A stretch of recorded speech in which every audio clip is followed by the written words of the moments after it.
Good afternoon, everyone.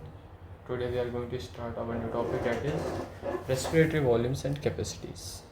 हमने last video में बताया था आखिरी में कि हम अपने वॉल्यूम अपने बॉडी में जो हम लोग एयर इंस्पायर एक्सपायर करते हैं, हम लोग उसे अपने तरफ से मॉडिफाई कर सकते हैं with the help of some abdominal muscles. ठीक है, तो लोग एक्चुअली में बात करने आए टोटल कितने वॉल्यूम्स, कितने टाइप के वॉल्यूम्स होते हैं. नॉर्मली जो इंस्पायर करते हैं इंस्पायरेटरी वॉल्यूम होता है, एक्सपायरेटरी वॉल्यूम होता है, नॉर्मल वॉल्यूम होता है. ठीक है, सबसे पहला हमारा है टाइडल वॉल्यूम. टाइडल वॉल्यूम क्या होता है? जो वॉल्यूम ऑफ एयर है जो हम लोग नॉर्मली इंस्पायर कर रहे हैं एक्सपायर कर रहे हैं ड्यूरिंग ए नॉर्मल इंस्पायरेशन, उसे हम क्या कहते हैं? टाइडल वॉल्यूम कहते हैं. ये अप्रॉक्सीमेटली कितना होता है? 500 ml होता है. नॉर्मली ह्यूमन कितने टाइम ब्रीथ करता है? 12 to 16 टाइम्स ब्रीथ करता है ना.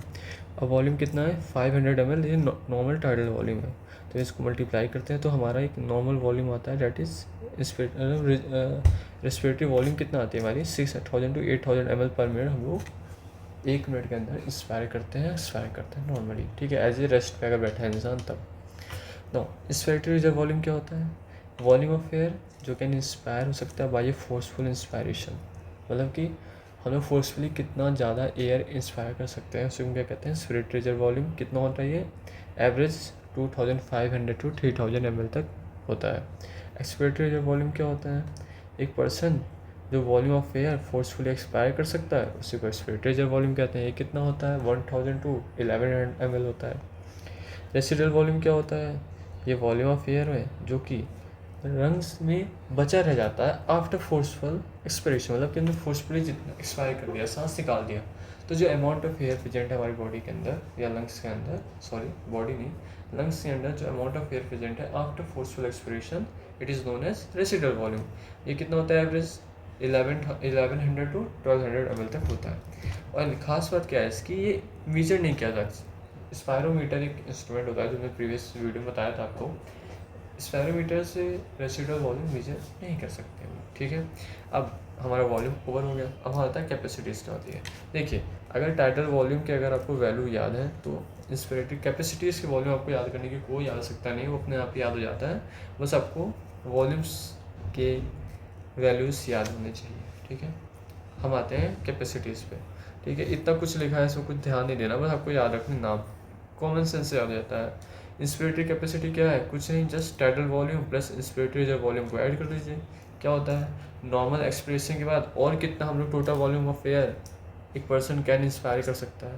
मतलब सॉरी, नॉर्मली एक्सपायर करने के बाद जो टोटल वॉल्यूम ऑफ एयर एक पर्सन इंस्पायर कर सकता है उसे क्या कहते हैं? इंस्पिरेटरी कैपेसिटी कहते हैं. ठीक है, नॉर्मल इंस्पायरेशन सांस लेने के बाद, नॉर्मली सांस लेने के बाद जबकि जो कि क्या है? 500 ml है. ठीक है, नॉर्मल इंस्पायर करने के बाद जो टोटल वॉल्यूम ऑफ एयर एक पर्सन एक्सपायर कर सकता है उसे क्या कहते हैं? एक्सपिरेटरी कैपेसिटी कहते हैं. जो कि क्या होता है? Tidal volume plus expiratory reserve volume. FRC मतलब फंक्शनल रेसिडुअल कैपेसिटी. ये क्या होती है? जो वॉल्यूम ऑफ एयर हमारे लंग्स में रह जाता है आफ्टर नॉर्मल एक्सपिरेशन. ठीक है, नॉर्मल एक्सपायरेशन के बाद जो वॉल्यूम ऑफ एयर रह जाता है बॉडी के अंदर, वो क्या होता है? हमारा फंक्शनल रेसिडुअल कैपेसिटी, जो कि कितनी होती है? ERV plus RV. ठीक है, expiratory reserve volume plus residual volume, इन दोनों को ऐड करने पे हमारा क्या बनता है? फंक्शनल रेसिडुअल कैपेसिटी बन जाती है. वाइटल कैपेसिटी क्या होती है? जो मैक्सिमम वॉल्यूम ऑफ एयर हम ब्रीथ कर सकते हैं आफ्टर फोर्स एक्सपायरेशन. मतलब कि फोर्सफुली हमने सांस एक्सपायर कर दिया, छोड़ दिया, उसके बाद हम टोटल अमाउंट ऑफ एयर जितना हम लोग टोटली अपने बॉडी के अंदर इनहेल कर सकते हैं उसको क्या कहते हैं? हम लोग वाइटल कैपेसिटी कहते हैं. क्या होता है इसका फॉर्मूला?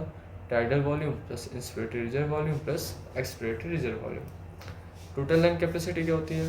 जो टोटल वॉल्यूम ऑफ एयर होता है, जो टोटल वॉल्यूम ऑफ एयर होता है जो हमारे लंग्स में नॉर्मली एक्यूमुलेट हो जाता है आफ्टर फोर्सफुल इंस्पिरेशन. मतलब बहुत पूरा फोर्सफुल हमने सांस ले लिया, और जो टोटल वॉल्यूम ऑफ एयर हमारे लंग्स में है उसी क्या कहते हैं हम लोग?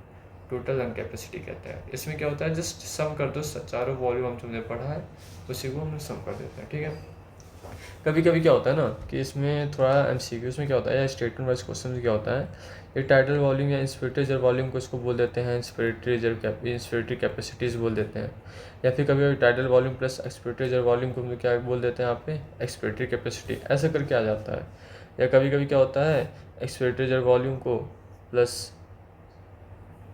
रेसिडुअल वॉल्यूम को, इन दोनों को जोड़ के FRC करके लिख देते हैं. ठीक है, तो ऐसे ऐसे वैल्यू चेंज करके ये टोटल कैपेसिटी के साथ MCQs बनाते हैं, तो उस पर ध्यान दीजिएगा.